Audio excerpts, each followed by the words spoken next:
Well, the time is just gone 8:57 a.m. and as we continue with the broadcast this morning, just over 2 weeks to go before the month of Ramadan, the month of the Quran, where the Taraweeh Salah will be recited, where the Quran will be completed during Taraweeh, and we see the increased recitation of the Holy Quran that take place in the month of Ramadan. But one thing we need to remember, and we are fortunate in the sense that in our homes, we have got many, many Qurans in our shelves at home, in our cupboards, and also looking at our masajids right across the entire country where they are full of Qurans, and many of them brand new, many of them untouched, many of them that haven't been opened. But there are many countries where we find that there is this huge shortage of Qurans. Firsthand, I've had the experience in Mozambique, where I went into one of the rural areas, and you have something like 40 or 50 people sharing two Qurans in a masjid. And this is exactly what Quran distribution is about. And this is the reason why we are talking with the Islamic Dawah movement of South Africa about their Quran distribution in Uganda. And we're going across now to be joined by Dr. Ebrahim Dada, CEO at the Islamic Dawah movement of South Africa. Dr. Dada, Assalamu alaikum wa rahmatullahi wa barakatuh. Jazakallah khairan and welcome. Wa alaikum salam wa rahmatullahi wa barakatuh. Thank you for having me, Brother Inayat. And inshallah, we hope we have a good discussion. Well, inshallah, we certainly do. And Dr. Dada, as I mentioned, that with Ramadan coming up, the month of the Quran, it is a month where we increase our recitation of the Quran and we look at the message of the Quran. And this is important for us to understand. And the point I had made, we are fortunate in South Africa that we don't have a shortage of Qurans. We have, in fact, in abundance. We have a massive surplus in this country. And we need to look across our borders, looking at Africa, where we know that large parts of Africa are Muslims, but there is this huge shortage of Qurans. Yeah, as you said, it's not only large parts, it's well over 60-70% are Muslims. And the resurgence, the Islamic resurgence that is taking place all over the world has touched Africa in particular.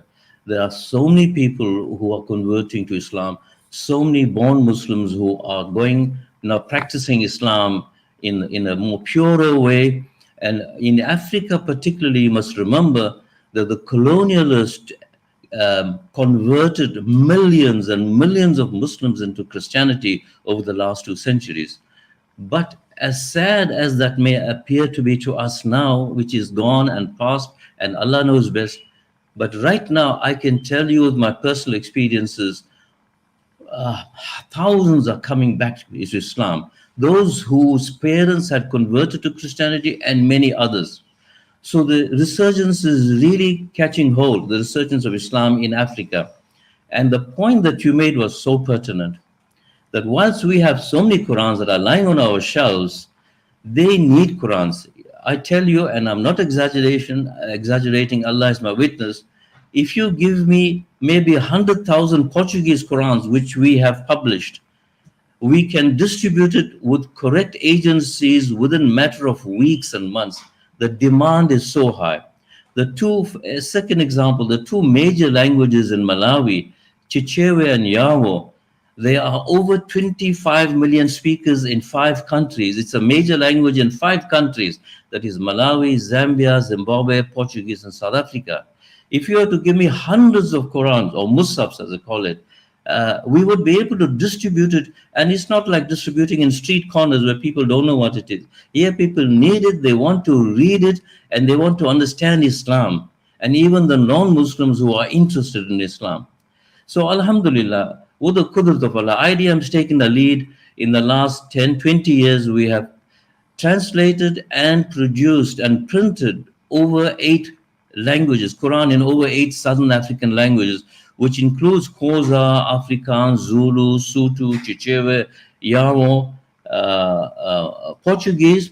And now the latest one that will be coming out in the next week or 2 is Runyankore language, one of the major languages in Uganda.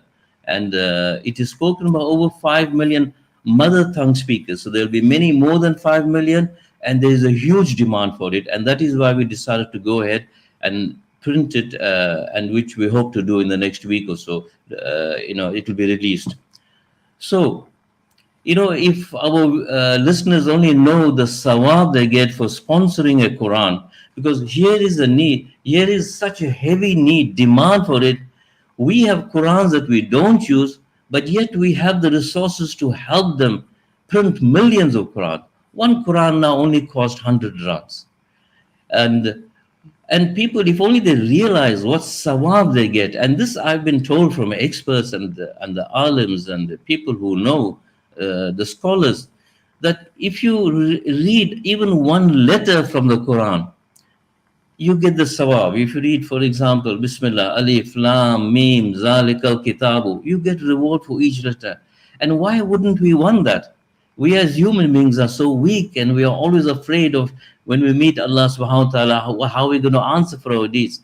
And here's one simple way of getting sadaqah jariyah or isal sawab for parents who may have, or any other deceased members of the family who have missed out. So this is an opportunity for us to to catch up on that and donate Qurans, which in turn will lead to more conversions, more people understanding Islam and practicing it fully, because you had the wisdom and the piety to make that resource available. Even to print 1,000 Qurans will cost us 100,000 rand. It's no big deal today, but it will make such a big change in the life of those individuals, those families. Because remember, when you buy a Quran, it's not like any other book. Even books, you leave them on the shelf for years, for generations. And this will be there. And every time any member of the family is reading the Quran, you are getting your portion of sawab, inshallah, if Allah wills. So I believe that you were interested in our Runyankore Quran, which is one of the Ugandan language, which is coming out. We were planning originally, and I'm smiling here, planning to print 10,000, but we just couldn't find the money. So we said, let's reduce it to 5,000. We couldn't find that money. So then I told the printers, please go ahead and print 2,000. I got some money, and the rest give us terms, and I'll raise it, and we will this thing. But what if I could print those 5 and 10,000 copies? What enormous benefit it will be for you, the donor, and for the people of Uganda. The Runyankore languages, especially in the southeast part of Uganda, over 5 million speakers. And this is a drop in the ocean if you consider there are mother tongue speakers of 5 million, and many millions more secondary speakers. But it will be a good start, and we will make a headway. And this is how it started. Islam started with one person, Alhamdulillah, Muhammad sallallahu alaihi wasallam. And today you see how many there are. Let's make an intention to do something for Uganda, which is our neighbor country in Southern Africa, in Central Africa. And let's see what we can do for our Muslim brothers and sisters there, inshallah. Well, inshallah. And also, Doc, I think the key issue is, reading the Quran. And we know there's enormous benefits in just reading the Quran, but it's also about spreading the message of the Quran. And that is the reason why the Quran has been printed in the languages that people speak. It's a language that they understand. So it's not only just about the recitation of the Quran, it's about the message of the Quran. And that is where the real Dawah effort actually lies, in spreading the message of the noble Quran in the languages that they understand. Well, brother, you hit it on the head, and I didn't make issue of that at that stage. The Quran is the fountainhead of Islam. The Quran is the first fundamental source. And we know prominent people in the world, international icons, who changed because they read the Quran in English, in the language that they speak. And yours truly, I must say, my meaningful changes to Islam came when I opened the Yusuf Ali translation, which Marhum Vanke had given me years ago, and it was lying on my shelf when I was a student. I didn't think much of it. But one day, when Allah made me touch it and look at it and read it, I realized Islam isn't what we were practicing and thought, not entirely. And it changed my life. It changed Cat Stevens' life. It changed thousands of prominent people in the world's life, because Islam is a root. The Quran is a root of Islam, is a fundamental source. And that's the reason. So once you get a swab reading it in Arabic, which is very important, and I can attest to that, but even not more important, but equally important to understand your religion. I mean, you're a specialist, you're a super specialist, or whatever. You read so much about your profession, but your way of life, the life that you are born with the kalima in your head, the first thing that you were born, with the shahada, and yet we read so little of it in the language to understand. Now that's a tragedy. And we do know, this is a fact, that the reason in the last 200-300 years Muslims declined worldwide is because they relegated the Quran to something unnecessary, etc., etc., and they became ignorant. And they were the external forces that that affected the Muslim. But internally, we became corrupt and we forgot the message of the Quran because we were reading it in Arabic, which is very good, but we forgot to also understand it and read it and practice it as the Sahabas did.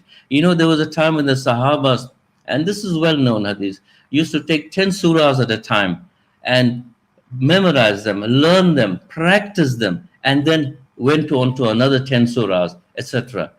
So let us do all that again. But the only way we can do it now is we adults cannot learn Arabic. It's going to be very difficult. Our children, they should start now in schools. But the next best is to read it in translations, inshallah. Well, inshallah, and I see that you have got a website, www.idmsa.org, which is your website. So for people wanting to contribute, and we do encourage people to contribute, they can get onto your website, Dr. Dada, and I'm sure from there they will be able to follow the prompts and the links to make this donation. If I may, Jazakallah, thanks for that. And if I may add our telephone numbers, maybe much simpler for other people. It's the Durban code 031 304 6883. Please ring us. Please talk to me and other consultant there. And for what it's worth, if you want to contact me direct, my number is 083 227 1223. It's a 083 227 1223. So contact us anyhow and anyway. You're welcome. Even if you're not making a contribution, you got some ideas, some thoughts. You want to be part of the Islamic Dawah movement. We have printed and translated 8 languages, and we want to do more. And we have built over 80 masjids in the townships. So, and we're going to have a huge Ramadan program, iftar side, feed the fasting. So please don't hesitate. Contact me directly or through the office, and we are there for you because it's for Islam. And not that because we are arrogant or our way is the best way. We honestly and sincerely believe Islam is the answer. Islam is the correct way of life. So let us be big-hearted enough to share it with the non-Muslims, what we sincerely believe in, inshallah. Well, inshallah, Jazakallah khairan so much for that, Dr. Ebrahim Dada, and for your time with us this morning, for coming on and, of course, making this appeal. We encourage people who are listening to this interview and to pass a message on as well to get in touch with the Islamic Dawah movement of South Africa. Once again, Jazakallah, Allah accept, Allah reward your efforts, and we wish you and everybody else well at Islamic Dawah movement South Africa. Jazakallah for your time. Assalamu alaikum wa rahmatullahi wa barakatuh. Wa alaikum salam wa rahmatullahi wa barakatuh. Dr. Ebrahim Dada, and with that, we're heading for the news with Wadzai Jedward standing by.